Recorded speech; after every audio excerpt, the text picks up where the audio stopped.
नमस्कार मित्रांनो, स्वागत आहे तुमचं तोंडबंद युट्यूब चॅनेलवर। आज लाडक्या बहिणींसाठी एक अतिशय महत्त्वाची अपडेट घेऊन आलो आहोत। सरकारच्या नवीन निर्णयानुसार आता काही ठराविक 14 बँकांच्या खात्यात लाडकी बहीण योजनेचे पैसे येणार नाहीत। जर का तुमचे अकाउंट त्या 14 बँकांपैकी कोणत्याही एका बँकेत असेल तर तुम्हाला त्वरित एक महत्त्वाचे काम करायचे आहे, नाहीतर तुम्हाला इथून पुढे लाडकी बहीण योजनेचे पैसे येणार नाहीत। तुम्हाला जरी याच्या अगोदर त्याच बँक अकाउंट मध्ये पैसे आले असतील तरी तुम्हाला हे महत्त्वाचे काम करावेच लागेल, नाहीतर तुम्हाला देखील लाडकी बहीण योजनेच्या इथून पुढील लाभाला मुकावे लागेल। सविस्तर माहिती मिळवण्यासाठी व्हिडिओचा एकही सेकंद स्किप करू नका आणि व्हिडिओ शेवटपर्यंत नक्की पहा। चला तर पाहूया कोणत्या आहेत त्या 14 बँका आणि काय महत्त्वाचे काम तुम्हाला लवकरात लवकर करायचे आहे ते पाहूया। तत्पूर्वी तुम्ही आमच्या तोंडबंद चॅनेलला अजून सबस्क्राईब केले नसेल तर लगेच सबस्क्राईब करा, म्हणजेच असेच महत्त्वाचे अपडेट्स तुमच्याकडून मिस होणार नाही। बघा बहिणींनो, तुम्हाला आता इथून पुढचा हप्ता जो आहे तो 1500 ऐवजी 2100 रुपये येणार आहे, परंतु त्यासाठी तुम्हाला अतिशय महत्त्वाचं काम करायचं आहे। ते काय आहे चला पाहूया। बघा मैत्रिणींनो, तुमचे अकाउंट ज्या बँकेत आहे त्या बँकेविषयी सरकारने काही आवश्यक आणि महत्त्वाच्या अटी घालून दिल्या आहेत। सरकारने दिलेली सगळ्यात पहिली अट अशी आहे की ज्या बँकेच्या शाखेत तुमचे अकाउंट असेल त्या शाखेचा स्वतःचा IFSC कोड असणे बंधनकारक आहे।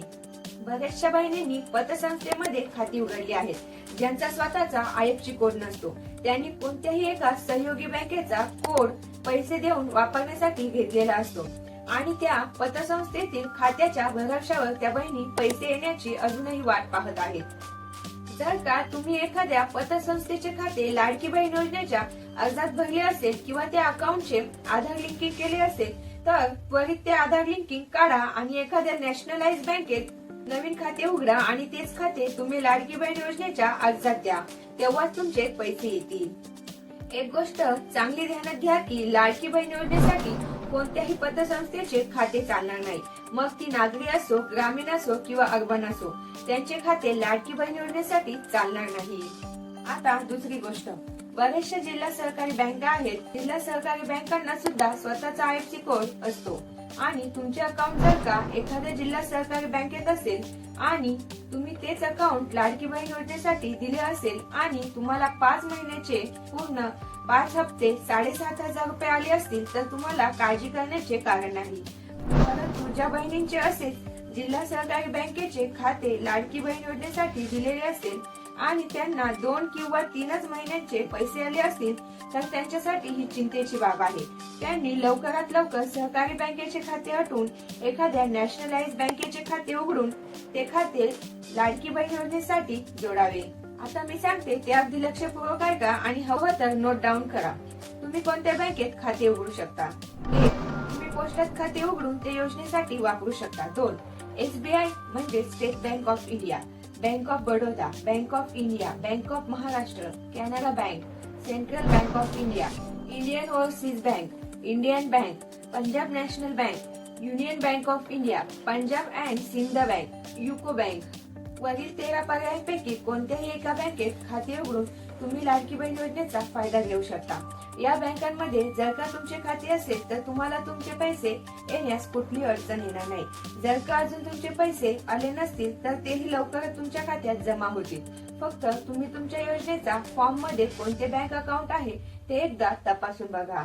आता अत्यंत महत्त्वाची गोष्ट, कृपया एकही सेकंद स्किप न करता लक्षपूर्वक बघा, खूपच जास्त महत्त्वाची माहिती सांगत आहे। तर बघा बहिणींनो, पुढील बँकांमध्ये जर का तुमचे खाते असेल तर तुम्ही ताबडतोब त्या खात्याचे आधार लिंकिंग काढा आणि नवीन खाते तुमच्या लाडकी बहीण योजनेसाठी द्या। पहा कोणत्या आहेत त्या बँका। 1. Dena bank, 2. Vijaya bank, 3. Syndicate bank, 4. Allahabad bank, 5. Oriental bank of commerce, 6. United bank of India, 7. State bank of Bikaner and Jaipur, 8.